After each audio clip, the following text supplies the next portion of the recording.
Welcome to my channel. இப்போ நம்ம யாரை பற்றி பேச போகிறோன்னா ஒரு பொலிட்டிக்கல் தாங்க. பொலிட்டிக்கல் பற்றி பேச போகிறோம். தமிழக வெற்றி கழகம் ஆட்சி அமைத்து இன்றைக்கி 32 நாள் ஆகுது.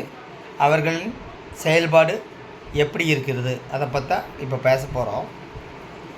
அதாவது ஏடிஎம்கே ஒரு கூட்டணி, டிஎம்கே ஒரு கூட்டணி, என்டிகே நாம் தமிழர் கட்சி ஒரு கூட்டணி, டிவிகே ஒரு கூட்டணி.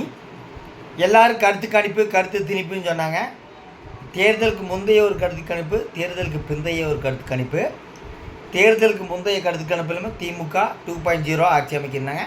தேர்தலுக்கு பிந்தைய கருத்து கணிப்பிலுமே டிஎம்கே தான் ஆட்சி அமைக்குன்னு சொன்னாங்க. ரெண்டாவதோட ஏடிஎம்கே, மூணாவது டிவிகே ஒரு பொருட்டாகவே மதிக்கலை. அதாவது axis my India, India today அவர் தான் கரெக்டாக கணிச்சார். ஆனால் எல்லாரும் அதிர்ச்சி வைத்தியம் கொடுத்தாரு. விஜய் அவர்கள் one man army, one man show. விஜய்க்கு அவர்கள் வேண்டிதான் ஓட்டு. பல ஊரில் வந்து எம்எல்ஏ இருந்து தெரியாதுங்க, ஆளை பார்த்தது இல்லைங்க. எப்படி ஓட்டு விழுந்துன்னு கேட்டால் விஜய்ங்கிற ஒன் மேன் ஆர்மி 107 இடத்துல ஜெயித்தார். அதுக்கப்புறம் மெஜாரிட்டிக்கு 10. அதுக்கப்புறம் நிபந்தனையற்ற ஆதரவுங்கிற பேரில் 2 கம்யூனிஸ்ட்டு, இடது கம்யூனிஸ்ட்டு, வலது கம்யூனிஸ்ட்டு, அப்புறம் பார்த்திங்கன்னா IMML இந்தியன் முஸ்லீம் லீக்கு, அப்புறம் விடுதலை சிறுத்தை. கடைசி ஒரு 6 நாள் பரபரப்பாக காணப்பட்டது. நிபந்தனையற்ற ஆதரவுன்னு சொல்லிட்டு 118 சீட்டு. அதுக்குள்ளே நம்பிக்கையில் தீர்மானம் கொண்டு வந்தாங்க. அதில் வந்து அதிமுகலேருந்து ஒரு 25 பேர் வலுக்கட்டாயமாக அவங்களே போய் வாலண்டியாக ஆதரவு கொடுத்தாங்க. அதுவும் வெற்றி பெற்றாங்க. அதுக்கப்புறம் கூட்டணி மந்திரி சபைன்னு விஜய் அவர்கள் சொன்ன மாதிரி சமூக நீதியை கடைபிடிச்சாருங்க. சமூக நீதின்னு உங்களுக்கு தெரியும். அதர் காஸ்ட்டு, அதாவது உயர்கல்வித்துறை அமைச்சராக ஒரு பிற்படுத்தப்பட்டோர் சாதியைத்தான் கொடுத்துருக்குறாங்க. அதுதான் சமூக நீதி. எந்த கட்சியிலையும் சமூக நீதி கிடையாது. இப்போ தாவேக்கா கொடுத்துக்கிறது உண்மையான சமூக நீதி. அதுக்கப்புறம் கூட்டணி மந்திரி சபையில் நிபந்தனையற்ற ஆதரவு சொன்ன கூட்டணி கட்சிகள் நிபந்தனை இல்லாமல் கூட்டணி மந்திரி சபையில் இடம் பிடிச்சாங்க. IMML அரசியல் வரலாற்றில் முதன்முறையாக அவங்களுக்கு அமைச்சர் பதவி கொடுத்தாங்க. இப்போ திமுக கூட்டணி ஒருத்தரும் இல்லை. ஏடிஎம்கேல பாஜக மட்டும்தான் இருக்குது. பாமகவின் நிலைப்பாடு இதான் இப்படி இருக்குது. இப்போ 32 நாள் ஆச்சு. எதிர்கட்சிகளை ஏதோ பேசிகிட்டே இருக்கணும். சட்டம் ஒழுங்கு சரியில்லை. எந்த ஆட்சி வந்தாலும் உங்களுக்கு சட்டம் ஒழுங்கு அவ்வளோ சிறப்பாக இருக்காதுங்க. கொலை, கற்பழிப்பு, போதை இதெல்லாம் இருக்கத்தான் செய்யும். இதுக்கு ஒரு உதாரணத்துக்கு எக்ஸாம்பிளுக்கு நான் சொல்கிறேங்க. அதாவது 1952லேருந்து 1967 வரைக்கும் வந்து காங்கிரஸ் ஆட்சி இருந்தது. 1967 முதன் முறையாக திமுக ஜெயிக்குது. அப்போது காமராஜர் அவர்கள் தோற்று போயிடுறாரு. ஒரு மீட்டிங் நடக்குது. அந்த மீட்டிங்குள்ளே உட்காந்துருக்கும்போது காமராஜர் அவர்களுக்கு ஒரு ஃபோன் வருது. ஓடி போய் வெளியே வர்றாரு. அப்போ வந்து முதலமைச்சராக அவர்கள் அண்ணா அவர்கள் அவர் காமராஜர் வீட்டுக்கு வர்றாரு. ஓடி போய் திறக்கிறேன். என்ன நீங்கள் போய் கதவு திறக்கிறேன்னு கேட்குறேங்க.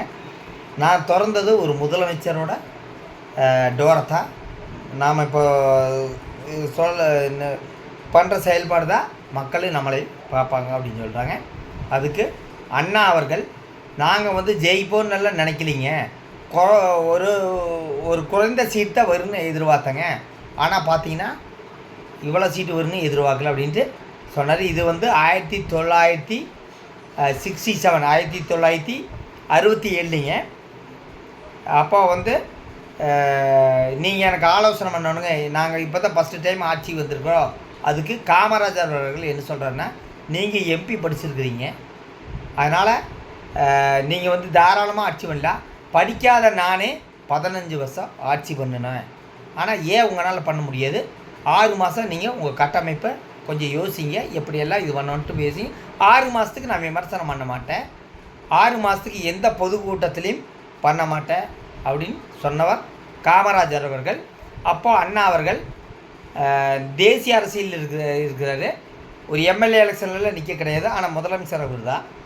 இதெல்லாம் எதுக்கு இப்போ நான் சொல்கிறேன்னா, அதாவது 6 மாதம் இல்லைங்க, 1 வருஷம். ஒரு வருஷம் ஆனாலும் ஒரு வருடத்தில் ஒரு ஆளோட ஆட்சி ஒப்பிட முடியாது. ஏன்னா நிறைய பிரச்சனை இருக்குது, 10 லட்சம் கோடி கடன் இருக்குதுங்க.